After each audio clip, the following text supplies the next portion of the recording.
एकच मिशन. तुमच्या मिशनला पाठिंबा देण्यासाठी शिवसेना पक्षप्रमुख उद्धव ठाकरे येथे उपस्थित आहेत आणि जिथे उद्धव ठाकरे उपस्थित असतात ती लढाई आपण नक्कीच जिंकतो.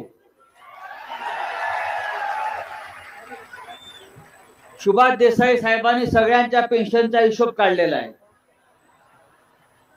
मला किती पेन्शन मिळणार हे पण त्यांनी आता मला सांगून टाकलेलं आहे खासदार म्हणून.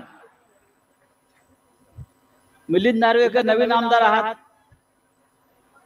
त्यांची पेन्शन सुरू झाली, पण आमच्या पेन्शन पेक्षा आम्हाला जे समोर हा जो तमाम मराठी माणूस बसलेला आहे त्याच्या पेन्शनची चिंता सगळ्यात जास्त.